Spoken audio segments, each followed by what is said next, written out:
Assalamualaikum warahmatullahi wabarakatuh. Selamat siang teman-teman Sobat Jet TV. Kita ketemu lagi. Hari ini kita akan membahas atau berdiskusi, berdialog, bercerita, mengulik gitu ya dengan tamu kita yang sudah kita undang di sini, seorang ahli hukum.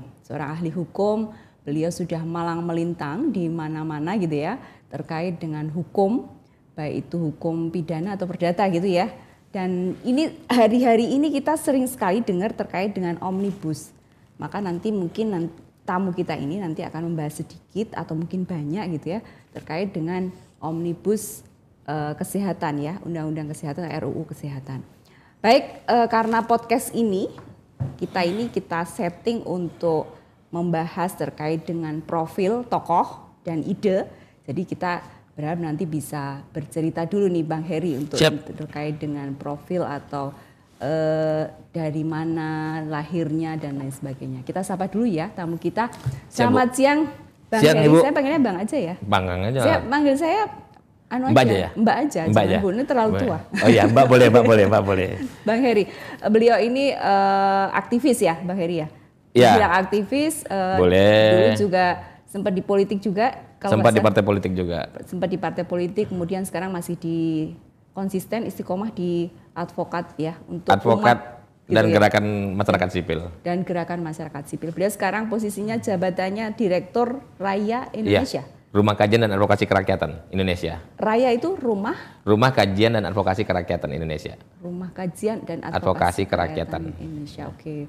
Nah ini nanti Bang Heri mungkin akan banyak bercerita ya terkait dengan isu-isu hukum, terutama yang sedang kita geluti dan kita hari-hari ini gitu ya, sedang kita advokasi juga. Tapi sebelumnya Bang Heri, kita pengen dengar Bang Heri itu dulu kecilnya di mana? Kalau tadi kan cerita apa Betawi, apa Batak, apa mana, lahir di mana, kemudian sampai di Jakarta, mungkin sedikit aja cerita. Kalau cerita kecil ya Bu ya, saya itu kecilnya itu kecil Bu. Ya kecil. Ya waktu kecil ya kecil ya. Lahir di Kisaran. Iya, Sumatera Utara. Sumatera Utara. Itu sekitar 5 jam lagi. Sekarang udah 4 jam ya dari Medan ya. Jadi itu Batak asli ya nih ya. orang Batak, marga Sinaga. Cuman memang dulu orang tua juga nggak cantumin marganya ya. Nah, alasannya biar gampang cari kerjaan katanya. Oh gitu. Iya, saya nggak tahu itu paradigma dari mana ya. Tetapi ya karena sudah diberi begitu diaminin saja lah pada akhirnya gitu kan. Kemudian saya itu sempat aktif di lembaga perlindungan anak di Medan. Awalnya lingkungan sebenarnya. Awalnya aktif itu di lembaga lingkungan, kemudian beralih ke isu perlindungan anak, sampai pada akhirnya tahun 2005 berangkat ke Jakarta, pindah ke Jakarta sampai sekarang. Ya, di perlindungan anak di Medan ada namanya apa? Dulu kan belum ada KPAI, belum ada. Belum ada. Ya? Dulu yang ada itu cuma Komnas Perlindungan Anak ya. Oh iya. Komnas Perlindungan Anak. Saya itu kemarin itu punya lembaga namanya Lentera Anak Kota. Di Medan. Di Medan. Lentera Anak Kota kita fokus waktu itu advokasi pemenuhan hak anak-anak urban poor ya, anak-anak miskin kota. Jadi pelatihan ketenaga kerjaan dan segala macam ya, termasuk pendidikannya gitu kan. Sehingga pada akhirnya sampai tsunami 2004 ya. 2004. Desember tuh kan. Nah, cuman kan kegiatannya 2005 tsunami, berangkat ke Aceh, pendampingan tsunami itu pendampingan anak sampai pada akhirnya 2005 bulan Juli ya. Saya diminta gabung sama Komnas Perlindungan Anak di Jakarta. Oh, jadi kenapa kemudian pindah ke Jakarta? Karena gabung ke Komnas. Iya, karena diajak gabung ke Komnas Perlindungan Anak.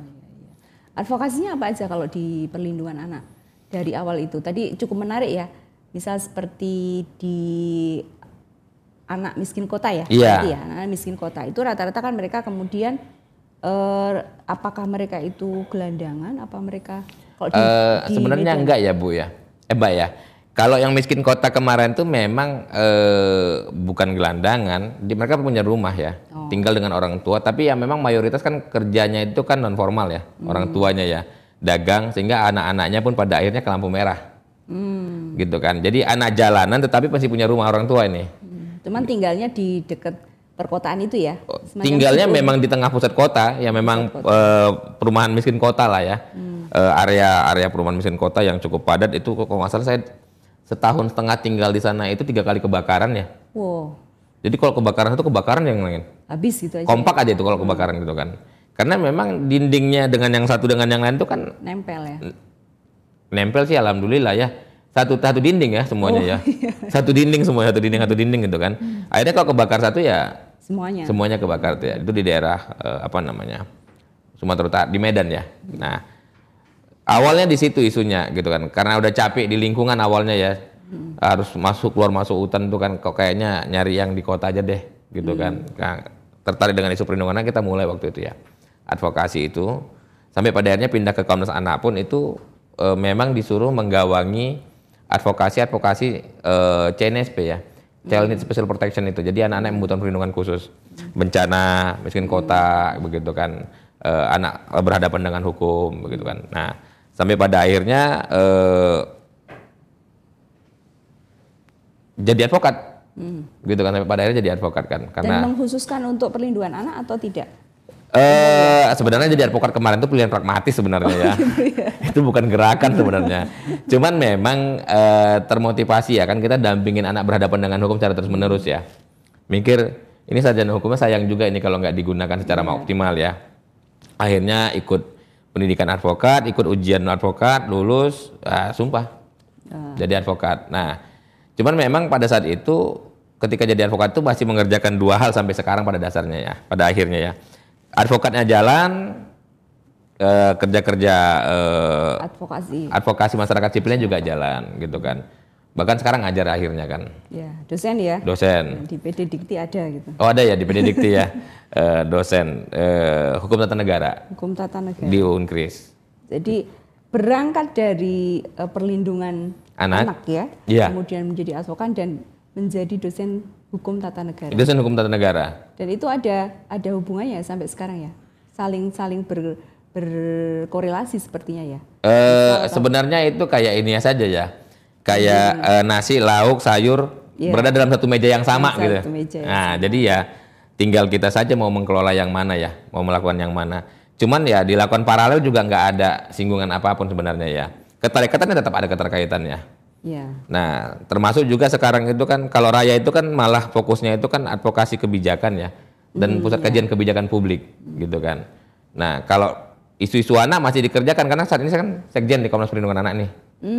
Nah, jadi masih jalan terus. Perlindungan anak yang LPAI? Yang Komnas Perlindungan Anak, Aris Merdeka Sirait. Komnas ya berarti ya. Komnas Sekjennya Anak. Bang Heri ya? Iya, saya sekjennya.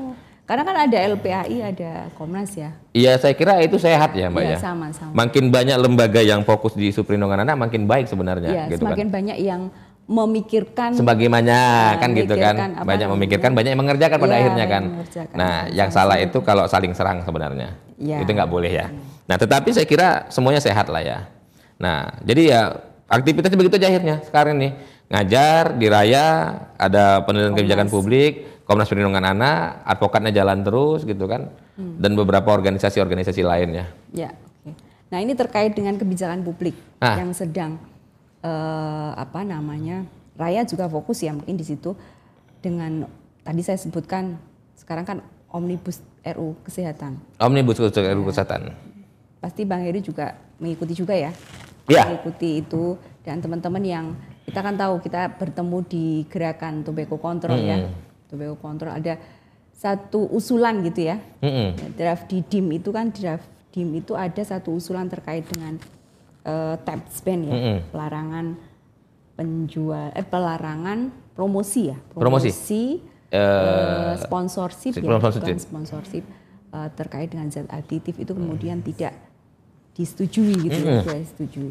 Nah pandangan Bang Heri terkait dengan hukum, saya kan nggak tahu ya terkait dengan hukum, usulan, kemudian dari ini kan memang menjadi prioritas prolegnas ini ya di DPR ini dan didorong terus untuk kemudian segera karena kan kalau kita lihat memang ada 9 undang-undang ya, 9 undang-undang yang menyangkut kesehatan kemudian di drop ya, dijadikan satu kan.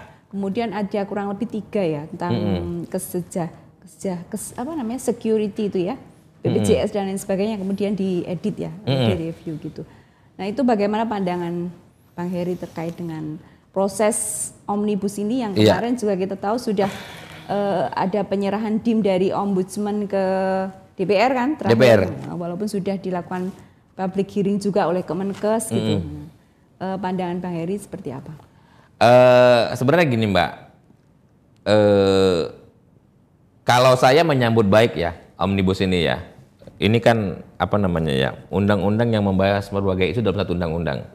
Karena begini, dalam rezim dalam mazhab hukum positivisme yang kayak Indonesia yang anut sekarang itu ya, itu kan hukum itu dinyatakan sebagai aturan yang tertulis gitu loh. Jadi hukum itu adalah aturan yang tertulis. Jadi kalau nggak tertulis, agak susah dibilang sebagai hukum. Ya, gitu kan? Jadinya ya. Iya. Kenapa? Karena kalau tertulis maka ada kepastian hukum, ada apa namanya, ada sanksi dan segala macamnya ya. Sehingga ada kepatuhan terhadap itu. Kalau cuman cerita-ceritanya kan agak susah ya. Nah, konsekuensi logisnya adalah ketika hukum itu dianggap sebagai aturan yang tertulis, maka kita ini banyak betul undang-undangnya nih. Ya. Gitu kan? Dalam satu rumpun saja nanti bisa 3, 4, 5, 6, 7, 8 undang-undang ini. Gitu. Dalam satu rumpun isu ya. Jadi kesehatan tadi kan Mbak sampaikan juga ada paling nggak 9 ya. Gitu ya, 9. Nah, belum lagi di rumpun-rumpun isu yang lain nanti nih. Sosial aja ada berapa ini? Gitu kan. Nah, jadi memang terlalu banyak pada akhirnya. Jadi kalau memang ada upaya diomnibuskan itu, ya saya kira itu baik ya dalam konteks hukum positivisme. Setidaknya kita hanya fokus terhadap dalam satu isu itu ada satu undang-undang yang mengatur sehingga tidak saling tabrak-tabrakan undang-undangnya. Gitu kan. Nah, karena memang banyaknya undang-undang itu konsekuensi logis negatifnya itu adalah akan tidak harmonis, akan banyak beberapa hal yang tumpang tindih gitu. Karena kalau digabungkan jadi baik ya. Cuman memang konteks hal yang baik dalam pembentukan peraturan perundang-undangan itu tidak hanya bentuknya. Tapi prosesnya juga harus dilihat gitu kan. Bentuknya baik tapi prosesnya nggak baik, hasilnya pasti nggak baik. Nah, contoh dengan segala macam kehebohan itu undang-undang omnibus Ciptaker ya. Ciptaker ya. Nah, itu kan jadi masalah pada akhirnya gitu kan. Nah, bentuknya baik omnibusnya itu gitu kan. Jadi satu rumpun itu jadikan satu undang-undang gitu. Tetapi kalau proses pembahasan yang tidak matang, hasilnya juga nggak baik gitu kan. Nah, sama juga dengan RUU Kesehatan. Harusnya pemerintah dan DPR ketika membahas omnibus RUU Kesehatan ini harusnya juga berkaca dari proses yang dilalui dalam omnibus yang lain gitu. Sehingga tidak menjadi kekacauan publik pada akhirnya gitu kan. Nah, ini kan sekarang ini pada akhirnya mekanisme baru, regulasi baru, bentuk undang-undang baru bukan menimbulkan sesuatu yang positif bagi publik, tapi menimbulkan kacauan baru di publiknya gitu kan. Pro kontra, tumpang tindih dan segala macamnya gitu kan. Nah, ini kan harusnya kan benar kan ini nggak sehat ya dalam konteks hidup bernegara sebenarnya. Nah, makanya harusnya pemerintah dan DPR mampu memahami bahwa RUU Kesehatan ini, omnibus RUU Kesehatan ini harus dibahas secara matang, gitu kan. Itu satu.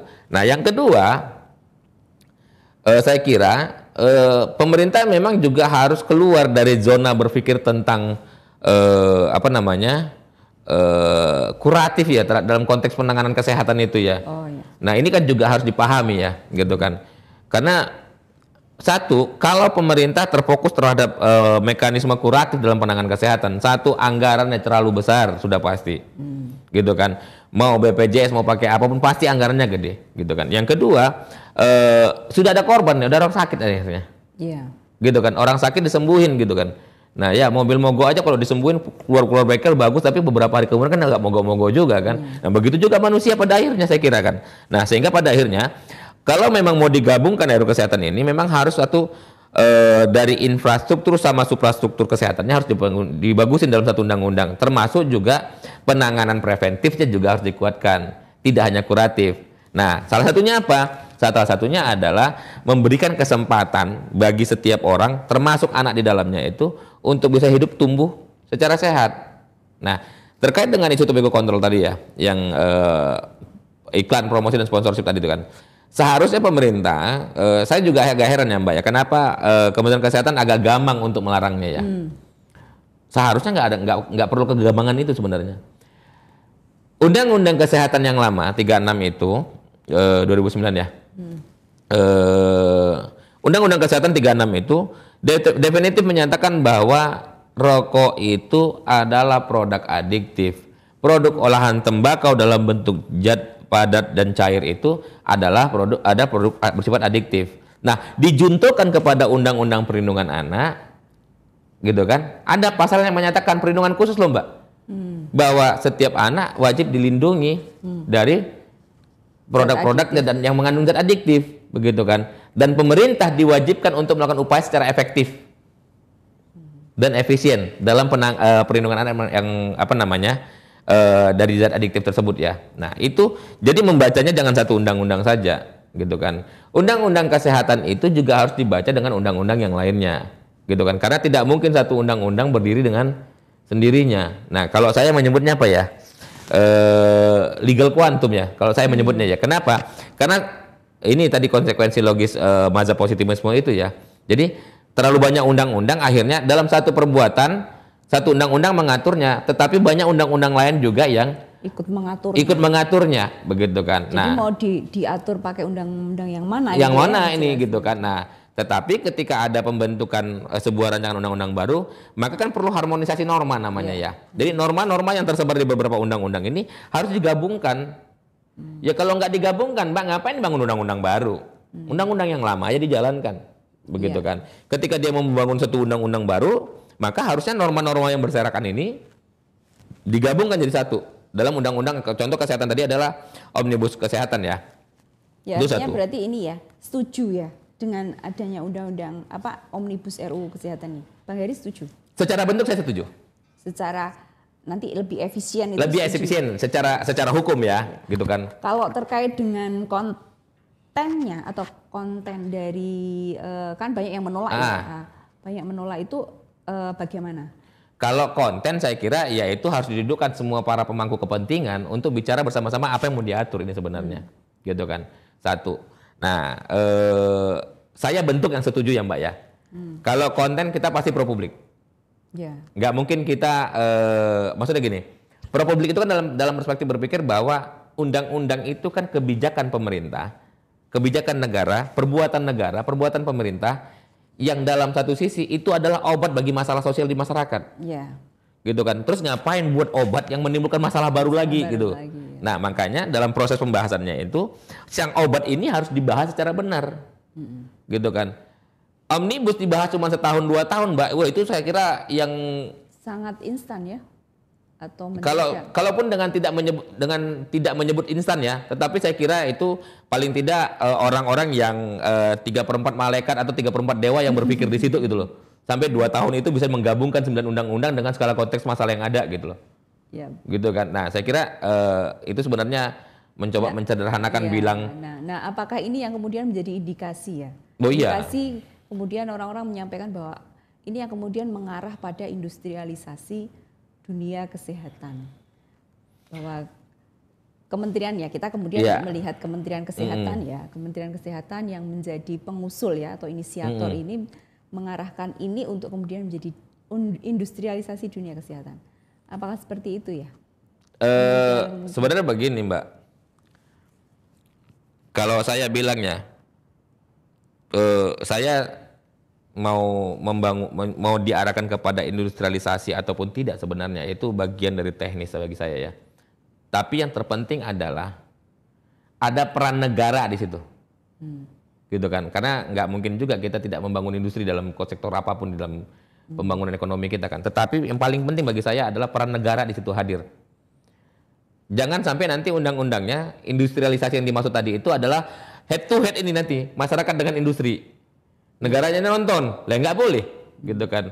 Nah, kenapa Mbak? Karena begini, kesehatan itu kalau kita menggunakan pendekatan hak asasi manusia ya.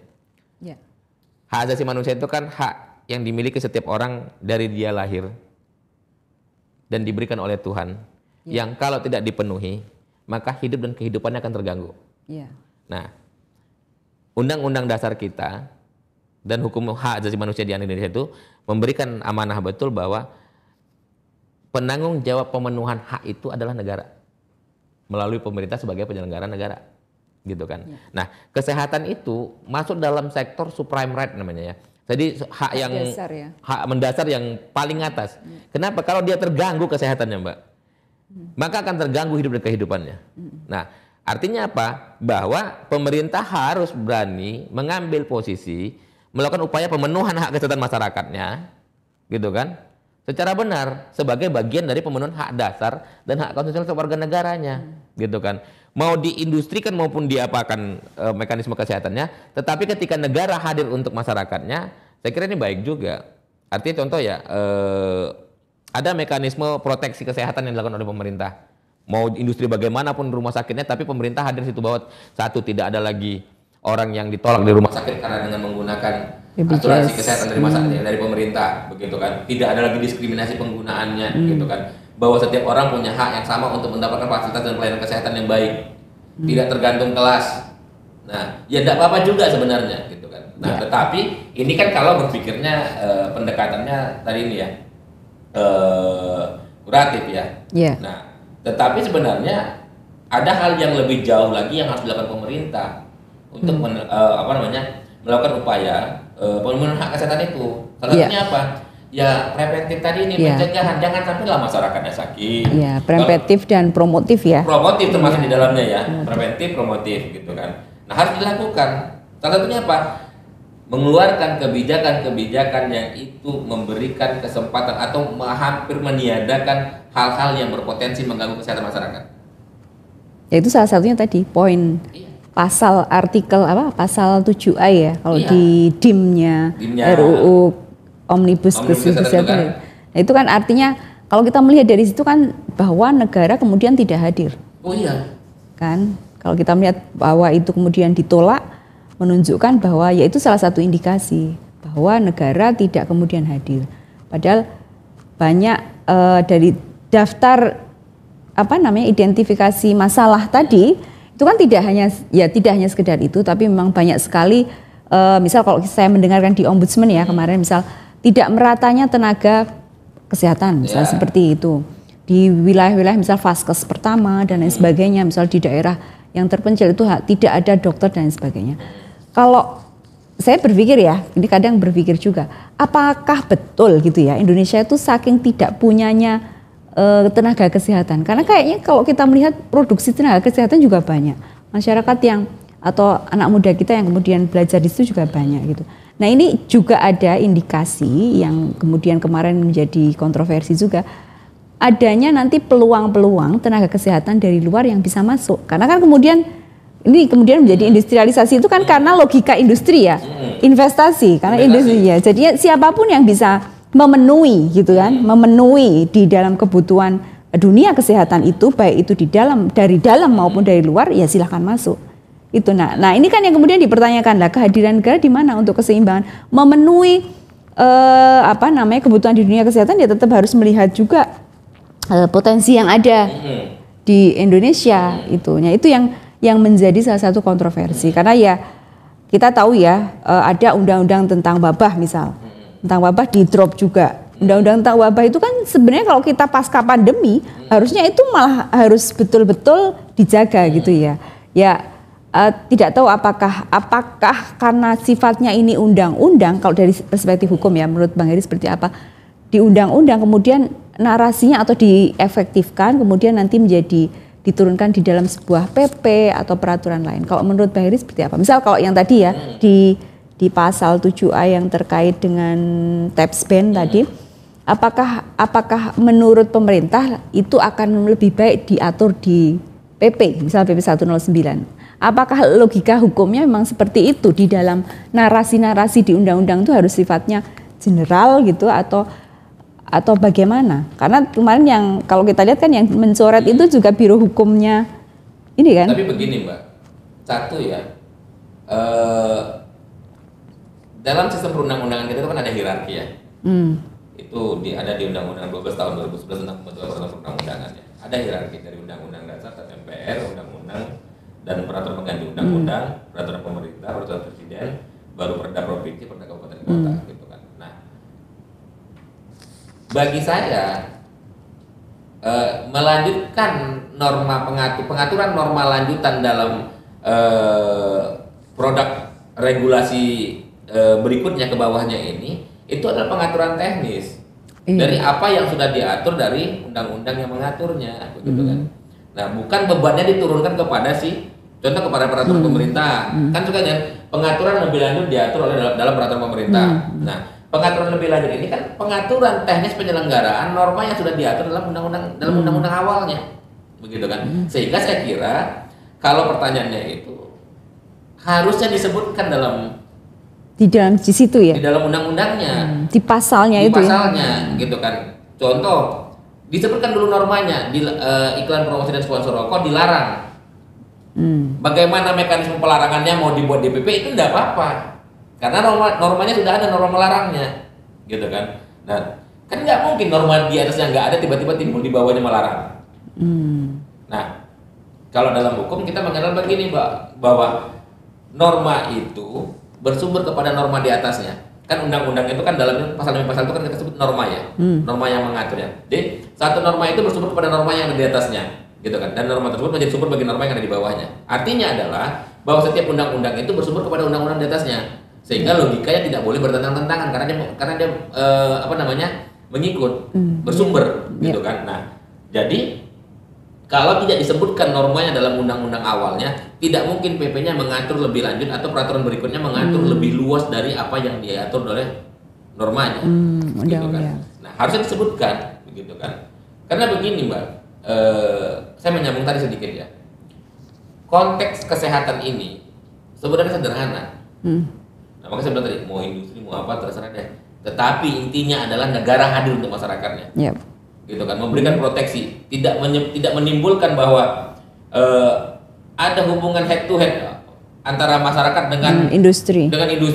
Ya sejak kapan masyarakat bisa menang dengan industri? Nggak mungkin. Kan negara harus hadir di tengah-tengahnya memfilterisasi kepentingan industri dan kebutuhan masyarakat. Kan begitu ya. Kalau dalam konteks ini negara ini tidak mampu melakukannya, untuk apa kita bangun negara ini? Negara ini kan dibangun untuk itu, melindungi segenap tumpah bangsa darah dan negara, ya gitu betul. Kan? Rakyat Indonesia.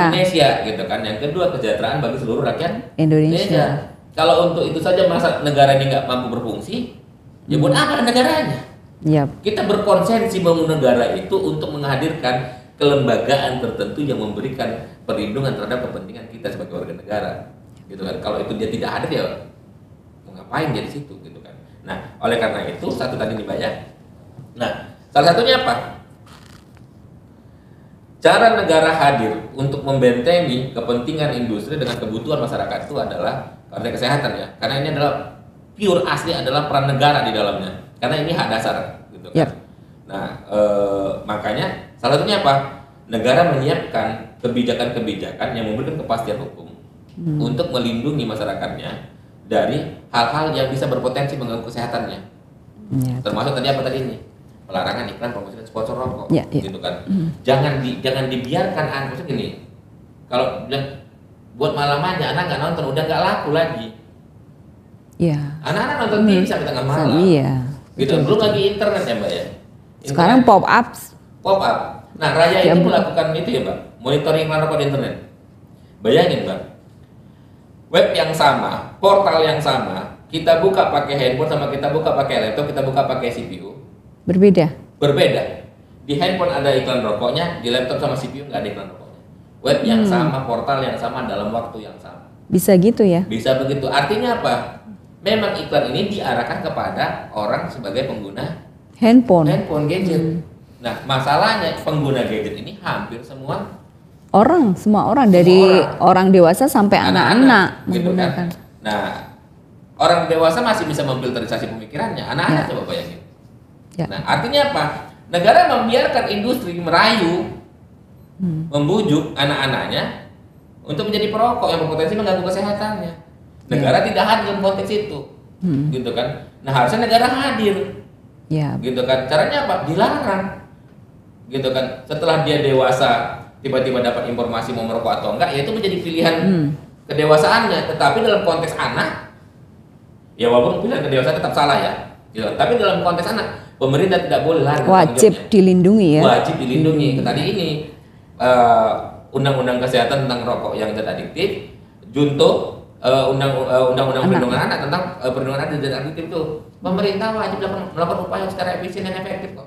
Yep. Dan segera loh bahasanya, Pak. Iya, betul. Nah, ini terkait dengan tadi ya iklan ya. Kan Raya sudah melakukan survei ya. Survei. Kalau kita lihat apakah itu tidak ranahnya nanti ke undang-undang ini ya? Apa yang untuk Kominfo itu? Kan ada juga untuk di prolegnas, ITE. Itu masuknya untuk iklan berarti apakah masuknya di undang-undang ITE atau kemudian masuknya tetap masuk pada undang-undang kesehatan? Kalau rokok ya konteksnya undang-undang kesehatan, Pak. Tetap di situ ya? Iya, karena begini, ITE itu, media cetak itu, televisi itu cuma media komunikasinya. Kan media komunikasi nih. Ya. Media tempat mendistribusikan informasi. Ya. Message-nya didistribusikan di situ gitu. Tetapi message ini kan berkaitan dengan pemenuhan hak kesehatannya. Kenapa pemenuhan hak kesehatan? Karena ini adalah pesan yang berkaitan dengan produk yang penggunaannya mengancam kesehatan orang yang menggunakannya. Gitu Jadi kan? Lebih ke kontennya ya. Kontennya itu apa ya? Itu yang harusnya di-ban gitu ya. Ya harusnya dilarang.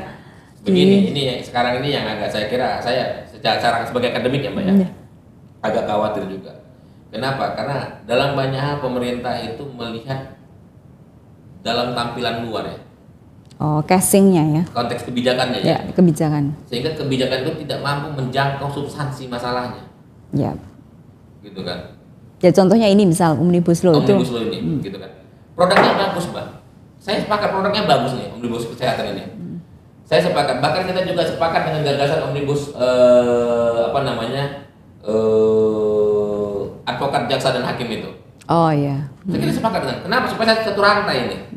Dijadikan satu ya. Gitu kan, satu wadah, gampang ngelihatnya, gampang ngebacanya gitu kan. Gak pusing-pusing. Peraturan juga tidak menjadi sangat banyak gitu kan. Tetapi masalahnya adalah bagaimana proses pembahasannya. Ini bagi saya yang paling penting. Karena ini bukan undang-undang itu bukan masalah bentuk, tapi masalah substansi. Apa norma yang diatur di dalamnya gitu kan. Nah, dan mungkin selain substansi, implementasi. Oh iya. Karena kan saya kira banyak juga undang-undang, misal Undang-Undang Nomor 39 Tahun 2007 terkait dengan zat adiktif juga sudah ada diatur di situ. Tetapi implementasi, law enforcement dan lain sebagainya, pemerintah kan juga zero kadang di situ. Oh iya, karena begini, Mbak. Pemerintah tidak menyiapkan infrastruktur tekan di dalamnya. Artinya diatur, tapi tidak ada mekanisme pengawasan yang efektif, tidak ada mekanisme kontrol yang efektif terhadap pasal itu supaya berfungsi di masyarakat atau berfungsi dengan kebijakan-kebijakan yang lainnya. Ya artinya pemerintah melakukan ini aja ya, ritual-ritual harus ada kepres dikeluarkan untuk ada prolegnas untuk kegiatan. Kadang kita melihatnya ini kayak tadi disampaikan Bang Heri juga bahwa 2 tahun omnibus dikerjakan itu ya mustahil gitu kan. Iya. Kalau dari perspektif hukum apakah itu mustahil atau memang sebenarnya keniscayaan gitu? Sebenarnya begini Mbak, bagi saya ya 2 tahun itu cukup kalau dikerjakan banyak orang. Nah ini setahun ya? Setahun ya. Kan baru kepresnya akhir 2022 dan wajib selesai tahun 2023. Nah artinya begini, durasi waktu pembahasan itu sangat berpengaruh terhadap matangnya substansi yang ada di dalamnya, gitu kan. Undang-undang itu nggak bisa kejar tayang, Mbak. Kenapa? Karena dia perbuatan pemerintah sebagai penyelenggara negara dan perbuatan hukum pemerintah yang ini adalah sebuah obat bagi situasi yang ada di masyarakatnya. Kalau undang-undang dibuat tidak menyelesaikan masalah, untuk apa undang-undangnya? Ya. Nah kalau untuk gerakan kita apa nih kira-kira yang bisa dilakukan kalau terkait dengan omnibus ini sekarang? Melihat ya Mbak ya. Melihat kan begini ya. Belakangan ini kalau pemerintah punya hasrat itu kan agak sulit dibendung ya. Ya, keinginan ya. Karena udah mau 2024 ya kali ya. Saya kira salah satu ini ya. Tapi kalau kita melihat banyak kebijakan-kebijakan pemerintah itu ketika pemerintah punya hasrat untuk melakukannya sudah dibendung. Sehingga pada akhirnya bisa kita sebut sebagai hasrat ini jadi apa ya? Hazard ya. Hasrat menjadi hazard. Iya. hasratnya menjadi hazard pada akhirnya. Kenapa ketika dipaksakan bertentangan dengan kepentingan publik dan bermasalah di masyarakat, akhirnya kan menimbulkan gejolak-gejolak baru ya. Nah, di mana peran tokoh masyarakat yang lain? Ini kan perlu dipertanyakan juga nih. Sebenarnya begini Mbak, kalau kita berkaca dengan beberapa kebijakan yang lampau ya, beberapa tokoh masyarakat itu juga sudah bersuara ya. Sudah speak up juga kepada pemerintah gitu kan. Tapi kan pemerintah sepertinya tunduk dan patuh dengan istilah lama namanya Pak. Dengan istilah lama gitu saya bilang itu. Istilah lama. Iya, jadi ada begini istilahnya Pak. Anjing menggonggong. Oh, kafir. Gitu kan.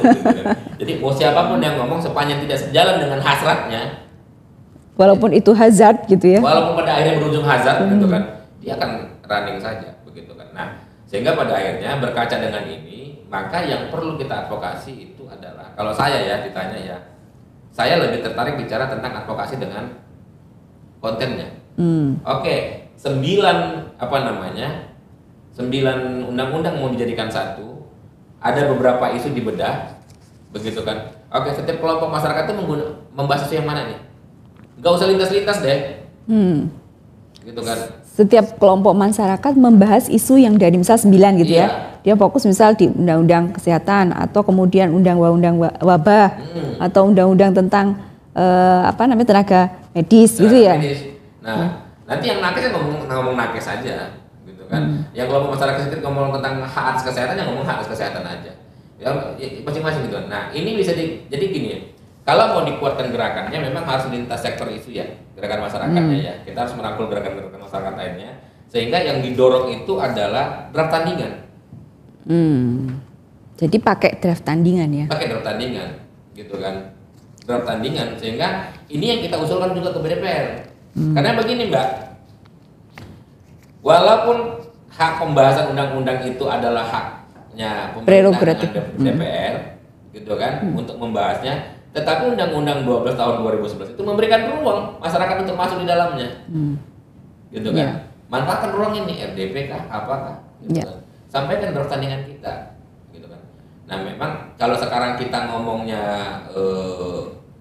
kencang, tapi tidak ada bahan yang disampaikan agak susah juga ya. Iya, artinya kita ngomong aja tapi tidak tahu substansi juga, tidak ada yang perlu, tidak ada draftnya kan itu ya susah juga. Kan? Dan ini juga masuk ini Bang Heri, terkait dengan TISI ya, yang kita advokasi ini, pasal yang kita advokasi ini, kan itu ada 9 undang-undang dan sudah banyak gerakan ya, dalam artian bahwa misal kayak tenaga nakes dan Muhammadiyah sendiri sudah bersikap, jelas ya, sudah bersikap melalui Majelis Hukum dan HAM. Ini sepertinya TISI ini kan kadang suka eksklusif ya dalam menggerak. Nah ini mungkin harusnya pakai the big carriage ya, atau harus pakai gerbong yang besar itu disamakan, kemudian menjadi isu yang common gitu ya, atau menjadi common issue, menjadi common enemy, atau mungkin menjadi, itu yang mungkin harus didorong. Nah ini yang kalau menurut Bang Heri seperti apa? Karena kalau saya melihat kemudian yang lainnya bergerak dengan gerbong besar, kemudian yang artikel atau pasal yang dihapus itu dia sendirian gitu dengan gerbong yang lain gitu. Nah, ini kan perlu digeret untuk kemudian menjadi isu besar bersama gitu kan. Ini sebenarnya begini Mbak, saya sedikit mengutip pengalaman undang-undang advokasi undang-undang penyiaran ya. Kita dorong itu dari tahun 2009 2014 waktu itu ya. Lama juga ya? Oh lama. Itu undang-undangnya di 5 tahun pembahasannya hanya sampai 1 pasal kurang 1 ayat. 1 pasal kurang 1 ayat. Dan itu tentang apa? Ketentuan umum. Itu yang paling susah ya, karena dia menyangkut semuanya ya sebenarnya. Jadi sebagai saya bilang itu sebenarnya paling mudah mengerjakannya ya, karena mendefinisikan saja itu kan. Oh iya gitu. Nah, padahal udah jalan-jalan sampai ke Amerika, sampai ke Korea Selatan, sampai ke Australia. Jalan-jalan studi banding ya katanya. Saya nggak paham apakah studi banding apakah jalan-jalan. Ya. Tapi pada akhirnya cuma 1 pasal itu saja, gitu kan. Nah, tapi begini Mbak, waktu itu kita fokus dengan apa? 1, isu perlindungan anak terhadap penyiaran, terhadap informasi yang baik dan benar. Yang kedua adalah pelarangan iklan rokok di media penyiaran, gitu kan. Kita paham betul waktu itu tidak mungkin bergerak sendiri, karena 1 kita bukan isu sentral, gitu kan. Spesifik. Masih ada isu keberagaman konten, masih ada isu keberagaman kepemilikan yang tidak boleh satu entitas menguasai hampir semua kan bisa jadi kartel ya. Belum lagi isu digitalisasi dan segala macamnya. Industrialisasinya juga dalamnya. Isu kita itu bukan isu sentral, Mbak. Ya, spesifik sekali. Spesifik sekali. Kita datang ketemu anggota DPR, dia dengar tapi dia nggak paham dan dia tidak tertarik. Tidak tertarik. Kenapa? Tidak masuk dalam isu yang dibahas secara bersama-sama. Akhirnya apa? Kita gabung dengan kelompok lain yang membahas digitalisasi, yang membahas tentang keberagaman konten, yang membahas tentang keberagaman pemilikan dan sebagainya. Saya ingat betul pada saat itu saya dibantu sama Mbak Nina ya. Nina Samidi. Bukan. Nina Samidi masih muda benar. Nina Armando waktu itu. Nina Armando. Beliau adalah UI ya. UI. Sekarang kalau salah direktur komunikasi deh. Di UI ya. Kajur ya. Kajur kok ya. Nah, waktu itu beliau masih masih KPI ya. Komisi penyiaran ya, komisar KPI. Nah, sama Mbak Eski waktu itu ya, ada Mbak Eski. Nah, kita rapat bareng nih. Sampai saya ketemu ada namanya almarhum Bang, sekarang udah meninggal ya, Bang apa ya, Amir Effendi, UGM, gitu kan. Sampai ketemu yang mana. Akhirnya kita bangun dalam satu gerakan yang sama ini. Sehingga isu kita yang tadinya spesifik tidak menarik. Dia timbul di dalam satu gerbong yang memang gerbongnya menarik gitu loh. Nah, terbawa ya, secara otomatis terbawa. Jadi setiap advokasi semua kelompoknya akan mengadvokasi hal yang sama. Yep. Gitu kan. Enggak lagi saya ngomong A, yang lain ngomong B, yang lain ngomong C, yang lain ngomong D gitu kan. Enggak lagi. Tetapi ketika kita maju dengan isu yang sama semuanya. 1 2 3 4 5 didorong bareng-bareng. Kenapa? Karena begini, Mbak. Mungkin selama ini kan kita ketemunya kan batunya kecil-kecil ya. Ya. Jadi kalau pakai palu yang kecil-kecil aja masih bisa ngancurin gitu. Nah ini kan kita ketemukan batu yang gede ya. Ya, segunung malah ya. Sehingga harus menyamakan kekuatan untuk menjadi palu bersama yang mampu memukul gunung tersebut begitu. Nah itu yang kita lakukan pada akhirnya. Nah sama juga bagi saya kalau disarankan ya saya akan mengutip itu pengalaman itu. Isunya kan spesifik kecil ini, nggak terlihat, gitu kan. Kalau kita majukan sendiri lawannya jauh lebih gede. Iya. Gitu kan. Dan tadi misal kalaupun maju ke anggota DPR, ke orang-orang tertentu ya, menjadi key gitu ya, key person, mereka seperti oke mendengarkan tetapi tidak tertarik dan tidak memperjuangkan. Betul. Itu. Kenapa? Jadi Ya, karena begini, bagi mereka isunya kekecilan untuk ditarungkan. Digaungkan ya, iya, digaungkan. Kekecilkan gitu kan. Nah, ini sama dia bilang sama saja kita nyelam dalam kolam yang kecil. Gerak sedikit mentok katanya kan. Akhirnya apa? Kita bangun gerakan bersama ini, gitu kan. Jadi kalau ketemu lawan gede pun kita punya kelompok bersama, gitu. Nah, padahal kan sebenarnya ya. Tapi berhasil ya di undang-undang penyiaran. Dalam konteks gerakan berhasil, Pak. Dalam konteks gerakan waktu itu ya, berhasil. Karena lawannya waktu itu memang industri penyiaran. Lawannya memang industri penyiaran dengan segala macam organisasi sayapnya. Gitu kan, penyiar pers dan lain-lain. Lawannya memang itu gitu kan. Kita ngelawan industri sendirian, Mbak. Yang punya duit ya, Kalau di ranah politik saya nggak berani, Mbak. Tapi kalau di ranah hukum masuk pengadilan, oke kita sikat kan gitu kan. Tetapi kan nggak sampai ke sana ranahnya gitu kan. Nah akhirnya ya bareng-bareng secara gerakan efektif, secara gerakan ya. Walaupun sebenarnya tidak berhasil itu karena sampai masa akhir periode anggota DPR-nya habis, undang-undang itu nggak selesai dibahas gitu kan. Jadi udah basi ya. Udah basi. Masuk periode berikutnya mereka beda prioritas lagi kan pada akhirnya kan. Nah, itu yang kita khawatirkan juga kan di sini ini di undang-undang omnibus ini, dan mungkin juga kekhawatiran pemerintah juga ya, omnibus kesehatan ini nggak selesai 2023 itu, makanya ditargetkan untuk kemudian selesai di 2023. Kalau perkiraannya selesai nggak? Kalau saya ditanya, ya kalau pemerintahnya berhasrat, DPR-nya berhasrat, ya pasti mungkin berhasil ya. Berhasil ya. Tapi kalau sekarang ya agak susah, Pak. Agak susah. Karena kan kalau kita melihat dari spesifik isu yang tobacco control ya, kalau kita menceruk di situ, sebenarnya juga di Kepres tadi juga ada revisi PP, ada kemudian tentang IHT juga gitu. Artinya itu sama-sama isu spesifik yang juga ditargetkan untuk kemudian selesai di tahun 2023. Artinya kan harusnya kalau itu mau menjadi isu besar kan bisa saja, kecuali tergantung ya, bukan kecuali, tergantung dari kementerian teknis atau yang mengusulkan. Kalau menurut saya kok seperti itu. Jadi isu kesehatan memang yang punya bola Kemenkes ya, Kemenkesnya gitu. Jadi apakah Kemenkes ini benar-benar memiliki hasrat untuk kepentingan publik atau tidak itu Tetapi menjadi begini, kunci. Pak, hitungan teknisnya ya. Kalau ini berhasil dibahas sampai 2023, maka pertanyaan paling mendasar yang saya sampaikan kalau ketemu pemerintah adalah hasrat apa yang sedemikian kuatnya untuk ini harus dipaksakan 2023 ini. 2023. Kalau selesai, karena begini Pak, ini April ya. April. Iya, kita libur Lebaran, efektif jalan itu lagi Mei. Ya. November itu sudah nggak efektif apapun kerjaan mereka Pak. Karena Aprilnya sudah selesai. Pemilu. Iya. Udah bahas pemilu ya? Iya, udah ngomongin pemilu 2002. DPR udah ngomong tentang turun dapil, tentang perolehan suara segala macam, partai politik juga sudah ngomong ini ngomong itu gitu kan. Dan ini juga jelang reses ya kalau nggak salah. Iya. Jelang reses kan. Iya. Belum lagi nanti bicara tentang pilpres dan segala macamnya. Makanya saya kira paling efektif itu mengerjakan itu 4-5 bulan.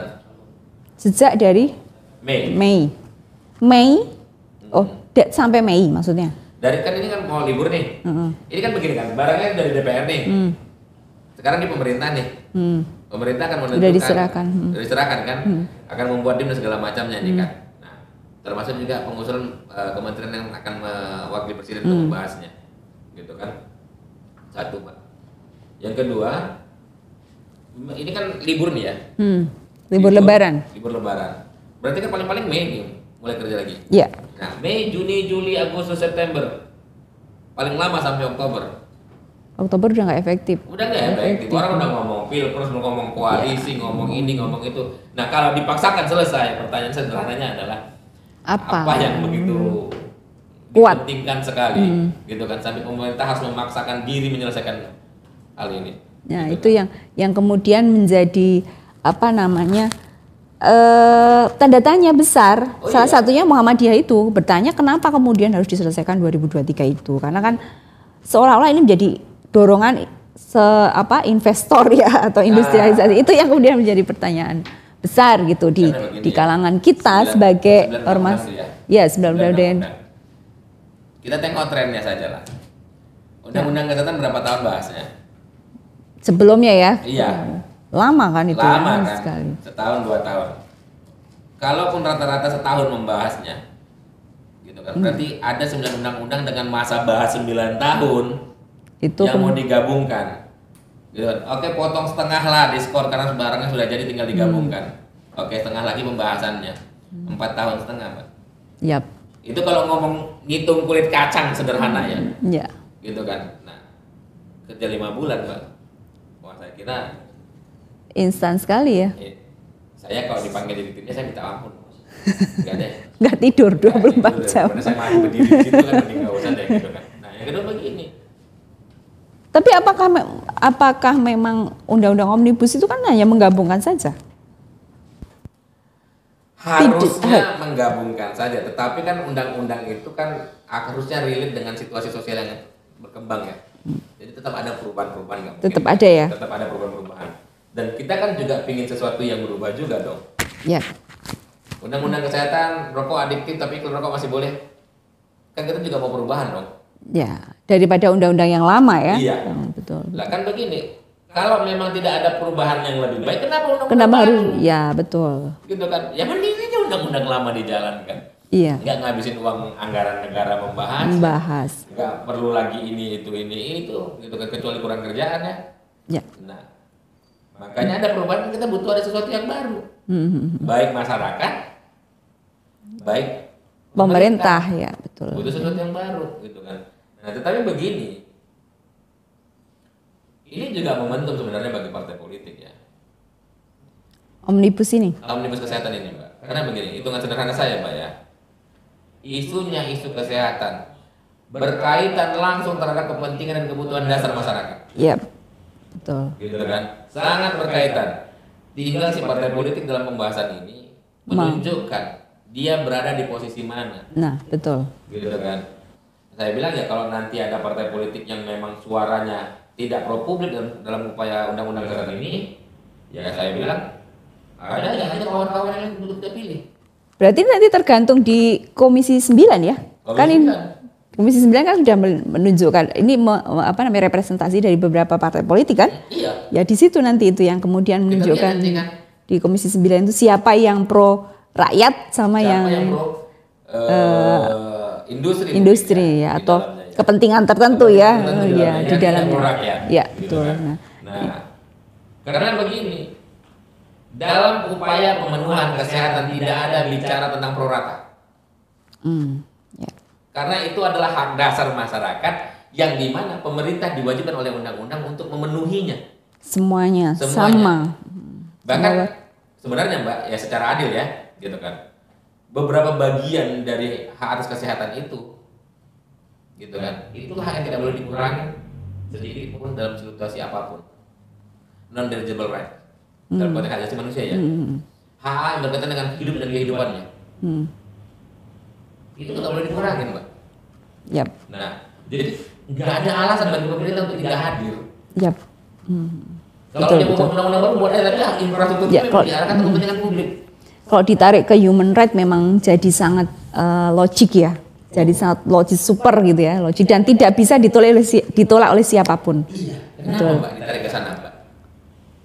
Ya karena hak kesehatan, hak asasi manusia itu diakomodir secara definitif dalam pasal 28A sampai 28J Undang-Undang Dasar 45 sebagai hak konstitusional rakyat Indonesia yang isinya adalah hak asasi manusia dan kesehatan salah satu di dalamnya. Nah, kalau pemerintah tidak memenuhi itu inkonstitusional. Ya, nah itu perlu digaungkan juga itu bahwa kalau itu tidak dipenuhi oleh pemerintah berarti pemerintah inkonstitusional gitu kan, begitu. Iya. Nah, ini penting juga karena kalau kita kaji kan biasanya kita kajinya hanya konten-konten saja ya, tetapi tidak kemudian perspektif hukum yang kemudian melihat bahwa pemerintah itu harusnya seperti ini dan lain sebagainya, kehadiran negara harusnya secara hukum seperti ini, kemudian keberpihakan kepada rakyat gitu ya, seperti apa. Nah itu yang mungkin perlu didorong Bang Heri. Nah itu yang Raya mungkin juga ikut ya, masuk di dalam advokasi ini ya. Advokasinya.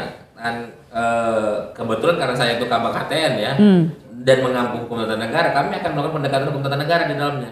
Ya, hukum tata negara ya. Iya, karena begini ini kan apa ya? Ada hak warga negara, hak rakyat, hak konstitusi warga negaranya yang di pemerintah wajib jamin ini. Ya, gitu kan. Jangan tengok case by case, tengok sumber substansinya. Substansinya apa ya? Hukum tata negara, peran negara di dalamnya untuk melindungi masyarakatnya. Dan tujuan dibuatnya undang-undang ini kan tentunya untuk apa dan lain sebagainya. Itu kan harus jelas gitu ya, negara hadir di situ. Oke, ini waktunya masih ada nggak? Masih, oke. Berapa menit lagi? Oh, 5 menit lagi nih Bang Heri. Cepet ya. Padahal masih banyak yang mau ditanyakan nih sama Bang Heri ini. Saya kira baru 15 menit. Jadi kalau kita merujuk pada tadi ya, kita berbicara banyak sekali. What next gitu Bang Heri? Kira-kira apa yang bisa kita lakukan di dalam waktu dekat ini ya? Kalau kita ngomongin tentang omnibus, kemudian undang-undang kesehatan tadi yang kemudian diomnibuskan, yang sedang proses gitu, what next? What must to be done gitu ya? Atau apa yang akan kita kerjakan? Atau jangka panjangnya, kalau yang bisa diteropong gitu ya secara hukum, Bang Heri, apa?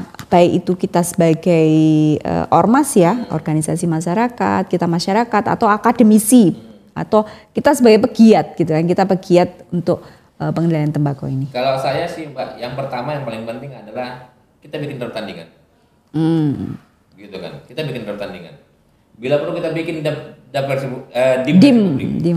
versi publik. Kita kirimkan, itu satu ya Mbak, dalam konteks dekat saat ini ya. Karena kan ini hasrat membuncah nih. Iya, betul. Gak mungkin kita potong. Ikutin aja alurnya dulu, gitu kan. Nah, satu itu. Yang kedua, dengan situasi yang ada, saya kira kalau memang tidak ada itikat baik dari pemerintah untuk membuat undang-undang ini menjadi sangat pro publik di dalamnya, karena ini bicara kesehatan ya, bukan bicara industri, nggak bisa itu Mbak. Ya. Gitu kan. Jadi harus pure bicara tentang kesehatan dan harus pro publik di dalamnya, pro masyarakat di dalamnya.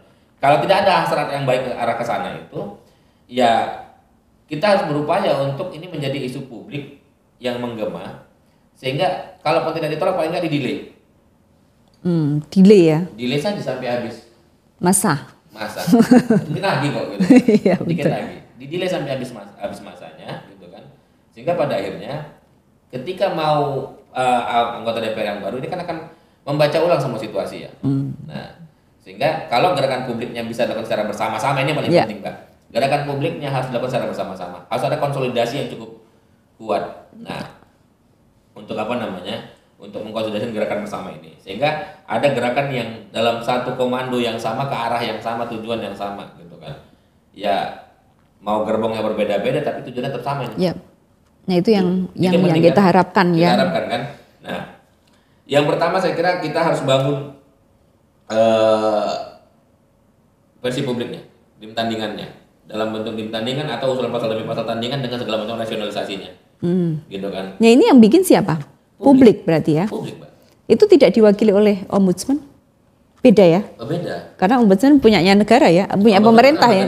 Iya, pemerintah ya. Nah, biarkan ombudsman berjalan sendiri, publik harus berjalan sendiri. Kenapa? Karena publik juga harus cerdas untuk mengadvokasi dirinya sendiri. Gitu kan, dalam fase perkembangan kenegaraan sampai tahap ini, yang memang mau nggak mau ya publik itu memang harus cerdas untuk mengadvokasi, paling tidak mengadvokasi kepentingannya sendiri, gitu kan. Kalau kita berharap negara sadar secara penuh terhadap perannya sebagai negara dalam konteks saat ini, saya kira agak susah ya. Nah, ya bukan skeptis ya maksudnya ya, bukan skeptis, tapi ini bicara fakta ya, agak susah. Jadi publik juga harus terlibat di dalamnya. Lo bayangin bagaimana itu komen-komen netizen itu kan, mempengaruhi kebijakan negara, gitu kan. Nah, itu kan peran publik di dalamnya ya. Nah, itu juga harus dilakukan.